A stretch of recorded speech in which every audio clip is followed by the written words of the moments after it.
Llevo una semana con el iPad Air M3 y en este vídeo os voy a contar todas sus claves y lo que debéis saber antes de comprarlo.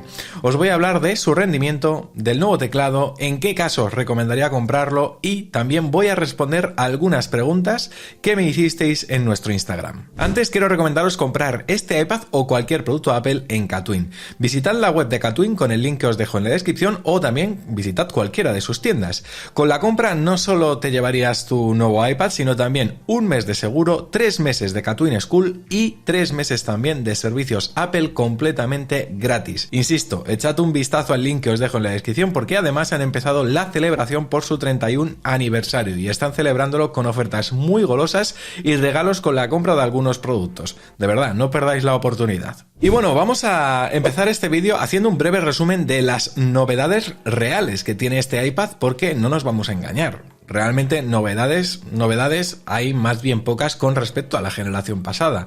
La gran novedad y la única en realidad es su nuevo chip, en este caso el M3, que no es el último, ya que, como bien sabréis, el iPad Pro cuenta con el chip M4, pero que bueno, en este caso el M3 rinde perfectamente. Cuenta con una CPU de 8 núcleos y una GPU de 9 núcleos con 8 GB de memoria RAM. El M3 también cuenta con trazado de rayos por aceleración de hardware, lo cual pues es ideal si vais a usar este iPad para jugar a juegos que gráficamente utilicen esta tecnología. Además que ya os avanzo que el chip M3 puede prácticamente con cualquier cosa que le eches encima. He estado probando algunos juegos durante estos días, además juegos de alto rendimiento. Por ejemplo, me instalé Resident Evil 2 Remake y bueno, estuve haciendo la parte inicial y el iPad se comportó de una forma espléndida durante toda la prueba, teniendo un resultado bastante estable, sin caídas de fotogramas y con un nivel gráfico bastante aceptable. Tampoco está nada mal la prueba que hice con Genshin Impact, que es un juego que sorprendentemente parece que tiene unos requerimientos gráficos mayores. Estuve revisando incluso algunos ajustes para ver si podía mejorar un poquito la fluidez, porque es cierto que en algunos casos parecía que había algún tipo de tironcillo, pero bueno, luego la verdad que se estableció todo bastante y prácticamente con la resolución en alto el iPad lo movía muy bien. Incluso en combates donde, bueno, pues realmente hay, digamos, más requerimientos, pues porque hay más animaciones en pantalla, etcétera. Y luego también pues estuve jugando a uno de mis juegos favoritos, si no el que más, cuando juego en iPad o en iPhone, que es el Call of Duty Mobile, que pasarán los años y bueno, lo sigo prefiriendo por encima de muchos otros y la verdad que la experiencia era increíble. O sea, el juego se mueve fluido, con los gráficos a tope y como digo, o sea, precisamente el no tener ningún tipo de ralentización te da una ventaja clave en partidas online porque no tienes tirones y por tanto pues es posible que el tiempo de respuesta, incluso aunque no utilices la pantalla táctil sino un controlador externo como yo uso, que es el de la Play, obviamente se beneficia en este tipo de partidas y la verdad que creo que, como estaréis viendo en los clips que he estado grabando, no se me ha dado nada pero que nada mal. Obviamente también he querido hacer un test Geekbench con este iPad y también compararlo con el test que también he hecho en el iPad Pro, ambos con la misma versión, así que bueno, os estaré poniendo ahora un pantallazo también del resultado que me ha dado en el iPad Pro y también esta gráfica para que podáis comparar las diferencias. Insisto, estamos comparando el iPad Air con M3 con el iPad Pro con M4. Obviamente hay ciertas diferencias,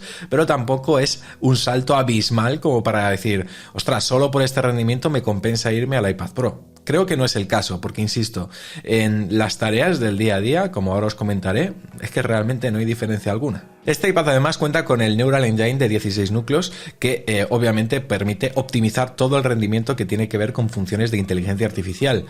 Obviamente este iPad cuenta con soporte para Apple Intelligence, así que quise instalar la beta de 18.4 y así poder probar ya sus funciones y debo decir que las pruebas que he hecho se comportan muy bien, tanto para generar textos como para generar imágenes, emoticonos, invocar a Siri, etcétera. Luego, como todo, a ver, tiene sus carencias, ¿no? Y sobre todo Siri, pues no es todo lo inteligente que nos gustaría. Ya nos hemos lamentado y vamos a tener que seguir lamentándonos hasta que Apple decida dar el paso.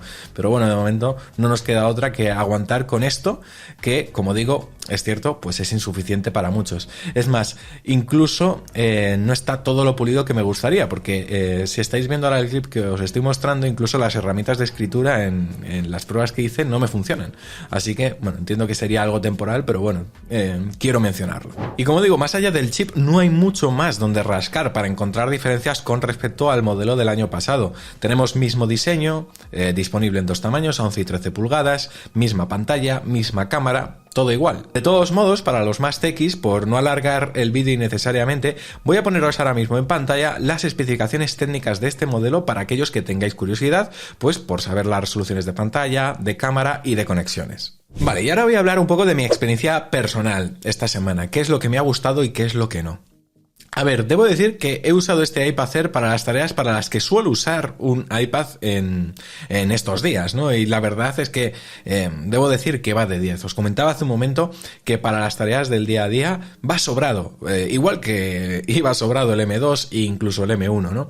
Yo utilizo, por ejemplo, mucho las funciones de multitarea, tanto las funciones de pantalla partida como también el organizador visual. Sobre todo el organizador visual cuando trabajo para escribir textos, tomar notas y necesito, pues por ejemplo, tener una página web abierta y la aplicación de notas correspondiente a su lado para ir desplazándome inmediatamente de una a otra, simplemente deslizando con toques en la pantalla, ¿no? Y debo decir que la experiencia es muy fluida.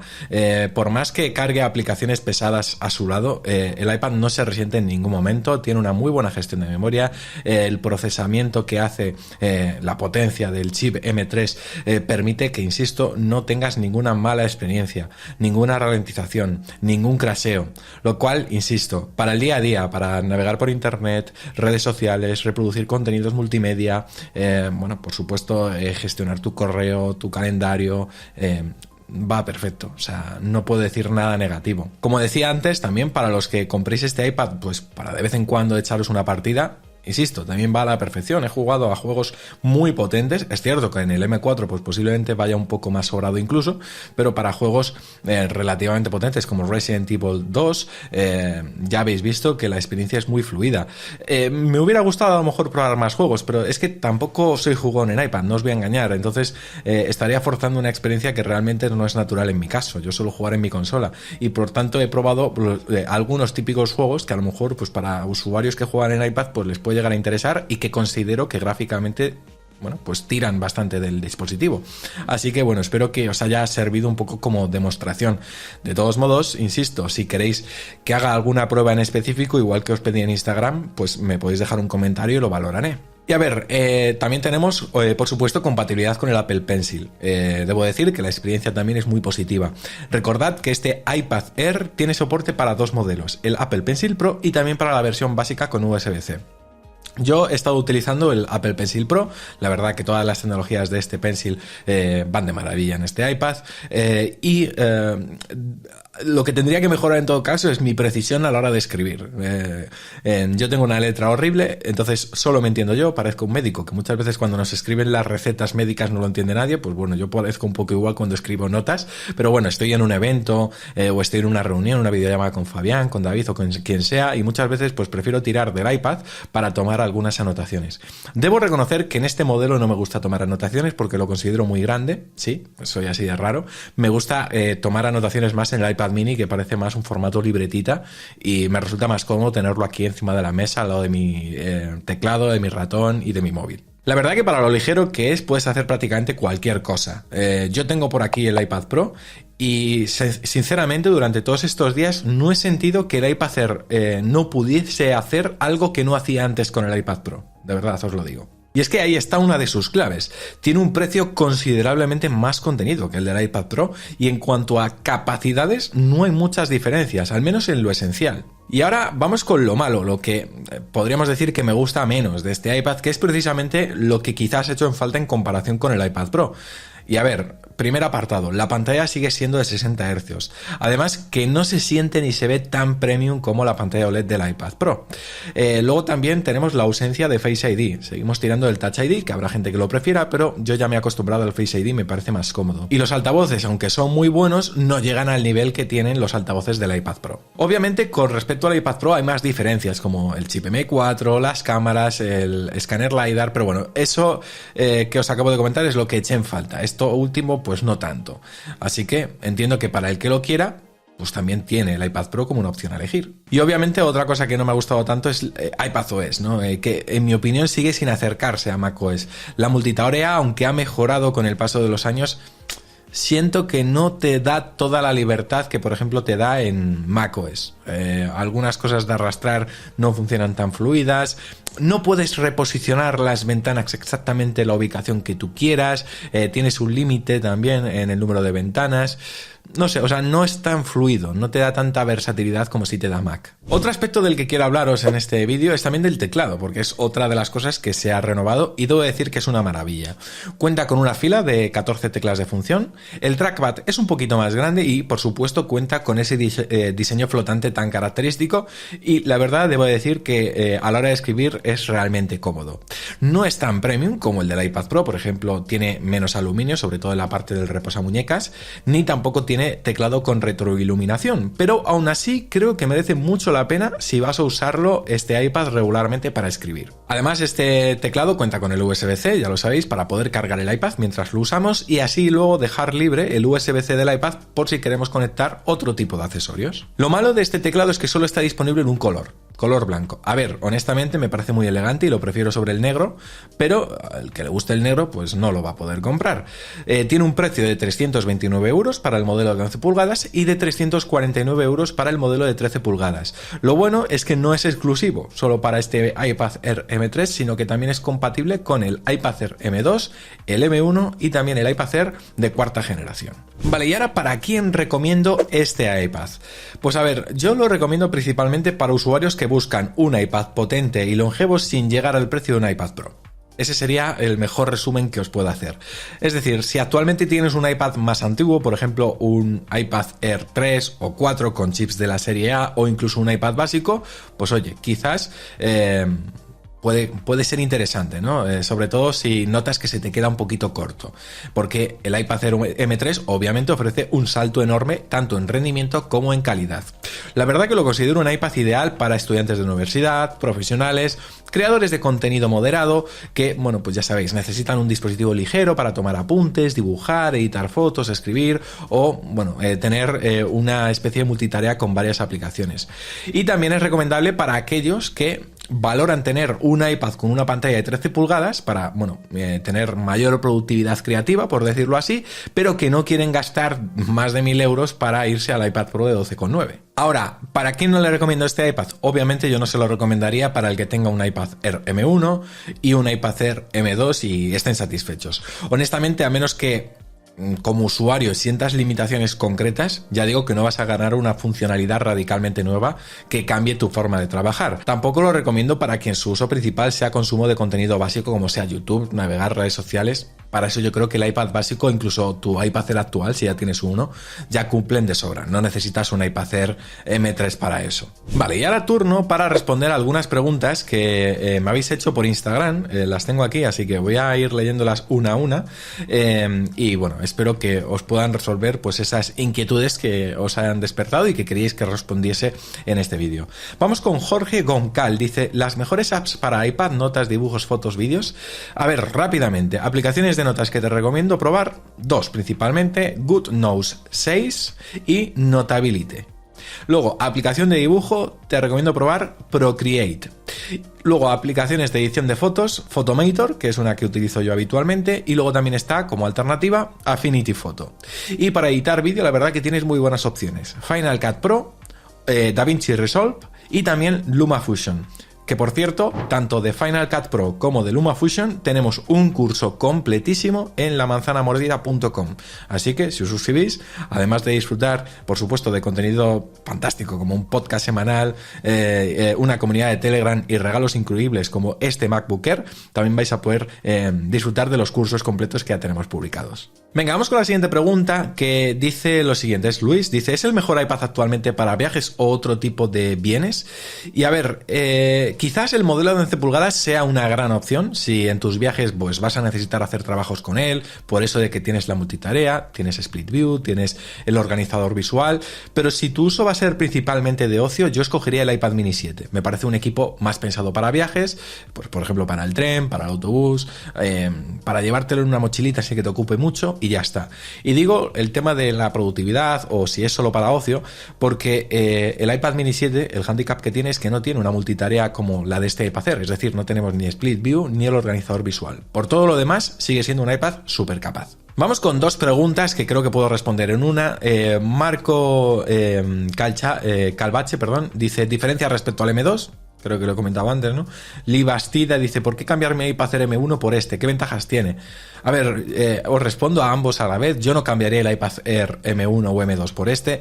Las diferencias con respecto al M1, además del chip, serían la ubicación de la cámara frontal, que desde el M2 se modificó, la posibilidad de adquirir la versión de 13 pulgadas, recordad que la versión con M1 no tenía pantalla de 13 pulgadas, Wi-Fi 6E, que se incorporó con la versión M2, y también compatibilidad con el Apple Pencil Pro. Y luego, la única diferencia que hay con respecto al modelo M2 que se lanzó el año pasado, la encontramos en su chip. Ya está, no hay más diferencias. Venga, vamos con la siguiente pregunta que nos la hace Antonio. Dice, debate entre 11 versus 13 pulgadas. Y a ver, te respondo de una forma muy similar. Te voy a explicar las diferencias, que serían principalmente en su resolución. Tendríamos 2360 por 1640 píxeles en el modelo de 11 pulgadas y 2732 por 2048 píxeles en el modelo de 13 pulgadas. Luego, el brillo es un poquito superior en el modelo de 13 pulgadas. Tenemos 500 nits de brillo máximo en el modelo de 11 y 600 en el modelo de 13. Por supuesto, las dimensiones y el peso. El modelo de 11 pulgadas pesa 462 gramos y el modelo de 13 pulgadas pesa 617 gramos. Y por supuesto el precio.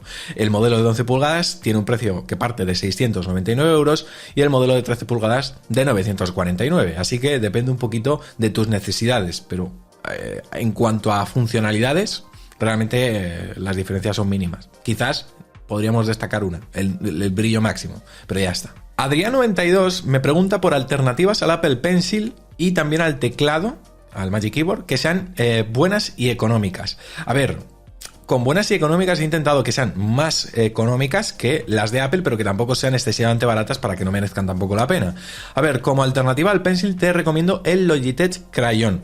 Es un lápiz óptico que realmente es muy buena opción si buscas algo más asequible al Apple Pencil. Ofrece compatibilidad con la inclinación, tiene también una buena batería de hasta 7 horas y aunque no tiene sensibilidad a la presión, es ideal para tomar notas y dibujar de manera casual. Además tiene un precio de unos 50 euros en Amazon. Y luego, como alternativa al Magic Keyboard, te recomendaría el Logitech Combo Touch. Es una funda con teclado y ofrece, la verdad, una experiencia bastante cómoda de escritura y también cuenta con su trackpad bien integrado, se conecta mediante el Smart Connector, por lo que no necesita una batería adicional. Y por supuesto cuenta con soporte ajustable y también protección para el iPad. Tiene un precio de unos 180 euros para el modelo de 11 pulgadas, un poquito más caro para el modelo de 13, pero bueno, es considerablemente más barato que el Magic Keyboard. Y bueno, turno para las conclusiones. Y a ver, debo decir honestamente que el iPad Air M3, tanto de 11 como de 13 pulgadas, me parece una actualización muy sólida que acerca la gama Air más que nunca al iPad Pro. Para creadores de contenido como yo, ofrece, yo creo, un equilibrio excelente entre potencia, portabilidad y precio, aunque, como vengo diciendo, iPadOS sigue imponiendo ciertos límites frente, por ejemplo, a un portátil tradicional. Ahora, ¿merece la pena? Pues bueno, depende de tu caso. Si vienes de un modelo antiguo o necesitas ese extra de rendimiento y pantalla, probablemente sí. Pero si tu iPad actual, especialmente si cuentas con un iPad M1 o M2, aún cumple bien, creo que puede seguir exprimiéndolo un tiempo más.